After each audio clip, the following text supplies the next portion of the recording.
Assalamualaikum warahmatullahi wabarakatuh. Perkenalkan, nama saya Zahra Patricia dari Fakultas Kesehatan Masyarakat 2019. Saya di sini sedang mengampu mata kuliah metodologi penelitian dengan topik wawancara stres pada mahasiswa semasa kuliah online.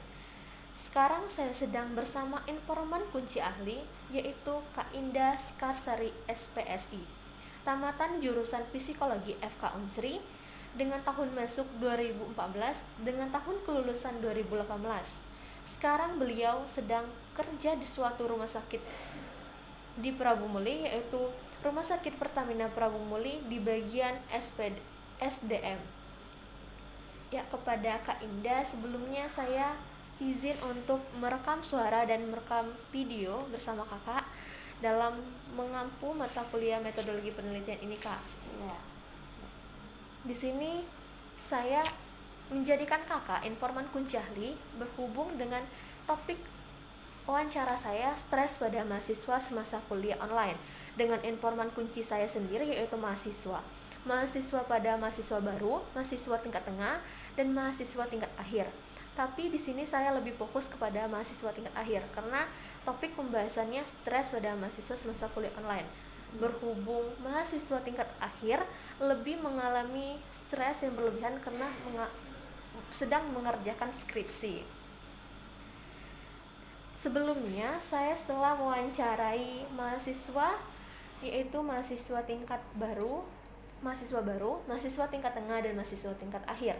Banyak kesimpulan saya dapatkan menurut dari apakah dia merasa stres atau awal mulanya, masalah utamanya, faktor yang mempengaruhinya, perubahan apa yang didapatkan, dan berapa lama dia berlangsung mengalami stres tersebut. Ataukah dari mahasiswa tingkat akhir contohnya, yaitu berapa lama dia mengerjakan skripsi dan berapa lama juga dia mengalami stres tersebut, dan pelajaran apakah yang dia dapatkan dari telah mengalami stres tersebut, dan bagaimana orang sekitar dia untuk menanggapi dia sedang mengalami stres tersebut, dan apakah kegiatan itu mengganggu aktivitas dan pemikiran dia, dan bagaimana dia menanggapinya. Dan saya juga sempat menanyakan pengobatan apa yang dapat dia lakukan, yaitu pernahkah dia berkonsul atau datang suatu konseling psikologi dan sejenisnya, atau mengonsumsi obat depresi, dan upaya pengendalian apa yang dia lakukan untuk kasus ini tidak terulang lagi. Dan kepada Kak Indah, saya ingin menanyakan bagaimana tanggapan Kakak mengenai mahasiswa yang sedang di masa pandemi COVID-19 ini sedang kuliah online atau daring dalam jaringan, Kak? Kalau menurut saya sih itu biasa mereka mengalami stres, apalagi di masa pandemi ini ya, kuliah daring gitu, pasti banyak tugas yang numpuk, itu pasti banyak tekanan yang mereka alami, itu normal sih menurut saya. Masih normal ya, Kak? Iya. Kalau berhubung dengan mahasiswa yang serius menanggapi stres itu sendiri, Kak? Kalau itu mungkin tergantung dari orang-orangnya ya.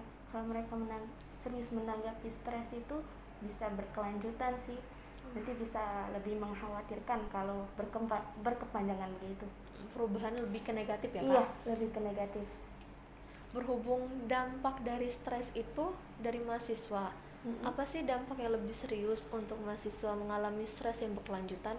Kalau berkelanjutan, stres bisa menimbulkan yang namanya distres. Distres itu adalah salah satu stres yang negatif.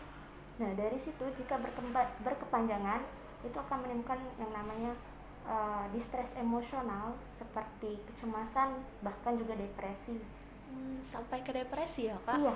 Menurut Kakak, depresi pribadi itu gimana, Kak? Menurut Kakak pribadi, depresi itu apa? Kalau depresi itu yang kita kenal sebagai penyakit mental ya, terkadang diremehkan oleh orang-orang, padahal itu sangat serius. Dan jadi kita harus mungkin bisa dari situ bisa konsul ke psikolog atau psikiater biar bisa menanggapi penyakit tersebut, karena tidak bisa dianggap remeh. Yang paling beresiko buat bagi Kakak mahasiswa tingkat baru, tingkat tengah, atau tingkat akhir yang mengalami depresi ini, Kak? Mungkin tingkat akhir ya. Tingkat akhir ya Kak? Iya, karena tugasnya lebih berat dari sebelumnya. Ya, skripsi itu. Kalau untuk mahasiswa tingkat baru dan tingkat tengah, bagaimana Kak menanggapinya? Itu bisa jadi sih, tapi tergantung dari mereka masing-masing. Mungkin ada kan sebagian nggak sebagian itu kan individu kan berbeda-beda nih. Ada yang bisa mengatasi stres mereka, ada yang enggak. Berhubung dengan kata Kakak tadi kan tidak ada yang tidak bisa menanggapi stres tersebut. Bagaimana sih tanggapan Kakak untuk orang tersebut Kak? Kalau itu mungkin yang nggak bisa ngatasin itu ya. Iya. Yang nggak bisa ngatasin masalah stres itu gimana ya? Kalau itu sih masih mungkin mereka masih awam, jadi nggak bisa apalagi pas baru masuk kuliah udah dikasih tugas banyak, ya mungkin itu masih normal, tapi mungkin kalau udah berkelanjutan lebih baik mereka bisa konsul aja deh. Konsul ya. Berhubung dengan konsul tadi kan itu namanya pengobatan ya Kak? Iya. Itu pengobatan alternatif apa yang dapat dilakukan untuk sekarang mahasiswa misalkan tingkat akhir sedang stres atau pusing akibat skripsinya? Menurut Kakak pribadi itu bagaimana tanggapan pengobatan apa atau upaya apa yang diberikan kepadanya? Kalau pengobatan itu lebih ke psikiater ya. Iya, psikiater. Ya, saya nggak bisa menjelaskan lebih banyak. Kalau menurut saya pribadi, mungkin mereka pengalaman pribadi nih, mereka bisa berpikir optimis atau berpikir positif kalau mereka itu bisa mengerjakan tugas itu, bisa menyelesaikan kuliah mereka. Kalau menurut Kakak gejala utama dari stres itu apa ya Kak? Kalau gejala utama mungkin ciri utama ya. Ciri utama. Ciri utama kalau dari fisik yang bisa kita rasain itu mungkin sakit kepala kebanyakan orang nih. Kalau dari sikap itu mungkin lebih sensitif, jadi mereka lebih mudah marah. Itu pengalaman pribadi juga sih. Kalau yang berhubung dengan depresi tadi Kak, apakah kalau depresi itu keberlanjutan? Apakah yang dampak apa yang didapatkan Kak? Kalau dampak dari depresi itu cukup membahayakan ya. Contohnya aja udah banyak orang yang depresi bisa sampai bunuh diri. Jadi mungkin mereka itu yang menganggap remeh kalau mereka itu udah depresi, takutnya begitu. Akhirnya ya dia jadinya bunuh diri gitu. Berhubung pembahasan saya pribadi tentang stres Kak, kalau depresi tadi kan lebih beresiko tinggi. Kalau stres belum sampai resiko tinggi ya Kak? Kalau stres itu dalam istilah psikologi aja, stres itu ditunjukkan untuk suatu tekanan atau dorongan yang dirasakan oleh seseorang agar mereka bisa beradaptasi dan menyesuaikan diri dengan lingkungan. Jadi setiap manusia itu pasti ngalamin stres, itu normal kok kalau stres. Masih normal ya Kak? Iya. Tadi Kakak sempat menyebutkan stres dengan distres. Itu lebih ke baik mana menurut Kakak, stres atau distres? Kalau lebih baiknya itu mungkin stres, karena distres itu lebih ke negatif. Stres itu yang pengetahuan saya itu ada dua, ada distress sama eustress. Kalau eustress itu lebih ke positifnya, jadi mereka punya dorongan, ngerasain dorongan nih, tekanan, tapi mereka lebih memotivasi, dorongan itu lebih memotivasi mereka untuk jadi lebih baik gitu. Dan yang upaya apa yang dapat Kakak sampaikan kepada mahasiswa sekarang untuk menghadapi semasa pandemi ini dengan kuliah daring dari rumah, dari kuliah yang tidak diawasi dosen secara langsung tatap muka Kak? Upayanya ya? Iya. Kalau upayanya dari pengalaman pribadi aja, tapi sebenarnya dulu sih nggak nggak kuliah daring tapi mungkin masih sama.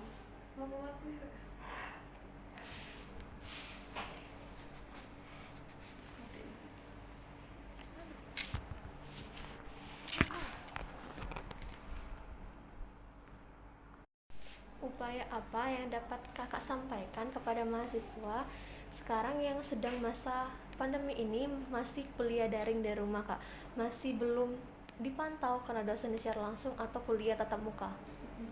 Kalau dari saya sendiri, mereka bisa lebih memanajemen waktu dan memanajemen diri ya.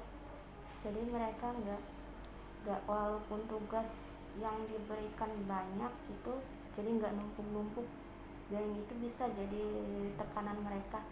Jadi menimbulkan yang namanya stres tadi. Terus juga jangan lupa untuk berpikir positif dan optimis. Kalau mereka bisa ngerjain tugas itu dan nyelesain tugas itu sendiri. Itu kan lebih ke mahasiswa tingkat baru atau tingkat tengah ya kak. Kalau mahasiswa tingkat akhirnya bagaimana? Sama aja sih. Sama aja. Iya. Untuk ini. Iya. Dari kakak kan tamitan jurusan psikologi. Bagi tipsnya dong kak untuk menanggapi mahasiswa sekarang di masa pandemi COVID-19 ini sedang mengalami kesulitan akan kuliah untuk tatap muka dengan dosen secara langsung atau bertemu secara langsung, masih kuliah online ini masih dengan media Zoom meeting, masih belum memahami materi dan sebagainya kak. Lebih kalau misalnya ya face to face ya, jadinya lebih ke ya yang seperti tadi, manajemen waktu, manajemen diri, berpikir positif dan optimis. Jangan lupa terus belajar, itu aja. Lebih dipelajari lagi, lebih didalami lagi, soalnya kan kalau dosen di Zoom gitu kan nggak terlalu mendalam tuh biasanya. Jadi mereka belajar mandiri, lebih belajar mandiri. Kalau dengan jurusan psikologi waktu semasa kakak kuliah, itu ada jurusan kayak praktek itu nggak kak? Ada praktikum. Iya ada. Untuk mahasiswa yang sedang mengerjakan atau sedang praktikum, itu kan masalah kuliah online ini lumayan sulit. Tanggapan kakak mengenai ini apa ya kak? Lumayan sulit gimana maksudnya? Praktikum online. Kalau praktikum online ya, kalau itu sih sebenarnya saya nggak ngalamin ya, tapi juga nggak tahu nih yang di bawah yang masih kuliah di psikologi sekarang untuk praktikumnya gimana. Yang kalau untuk itu sih kurang tahu juga sih itu gimana. Kalau untuk kakak pribadi kan sekarang sudah bekerja kak, itu tanggapan kakak mengenai stres bagaimana kak? Apa kakak pernah mengalami stres masa pekerja ini? Masih. Untuk kakak pribadi ya kak. Perbedaan stres di masa mahasiswa atau masa kuliah dengan pekerja ini apa kak? Perbedaannya dari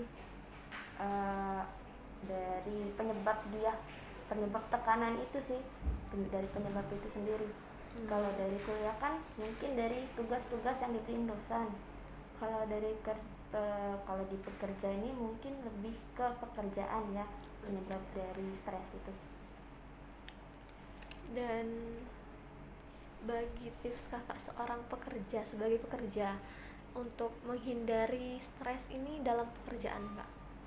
Kalau tipsnya ya lebih apalagi yang baru masuk ini,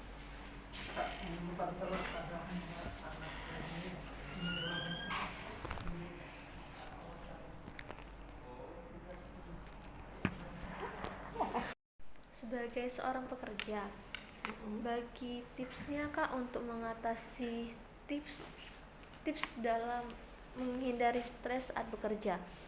Kan sepasti berbeda kak dalam menghadapi mahasiswa di masa kuliah dengan di pekerjaan. Kalau untuk tipsnya sendiri itu lebih harus bisa beradaptasi, menyesuaikan diri dengan lingkungan pekerjaan ya, karena lingkungan kerja sama lingkungan kuliah itu kan berbeda. juga lebih tekun biar bisa dinilai baik sama atasan. Itu kan juga dinilai tuh pekerjaannya sama atasannya, lebih tekun, lebih giat, lebih mau belajar, karena kita kan nggak tahu nih apa yang harus dikerjakan kan, apalagi yang baru masuk. Itu aja sih. Lebih ke adaptasi baru masuk pekerjaan ya kak? Iya, beradaptasi. Kalau kakak sebelumnya kan ada jelang waktu ya kak, dari kelulusan nggak masuk pekerjaan itu, maaf ya kak, kakak sempat mengalami stres untuk mencari pekerjaan atau sejenisnya nggak kak? Kalau itu alhamdulillah sih nggak ngerasa stres ya, karena rentang waktunya itu juga nggak terlalu lama dari kuliah sama kerja. Terima kasih kak telah meluangkan waktunya untuk menjawab pertanyaan-pertanyaan dari saya. Maaf bila ada perkataan atau pertanyaan saya yang kurang mengenakan kepada kakak pribadi. Nggak apa-apa. Dan terima kasih telah membagi tips-tips yang menarik untuk menghindari stres pada mahasiswa dan untuk saya pribadi ya kak. Sama-sama. Dan izin untuk merekod suara yang tadi ya kak. Ya boleh. Dan silakan. Nanti untuk waktu terakhir kita dokumentasi foto bersama kak. Baik ya. Saya akhiri. Wassalamualaikum warahmatullahi wabarakatuh.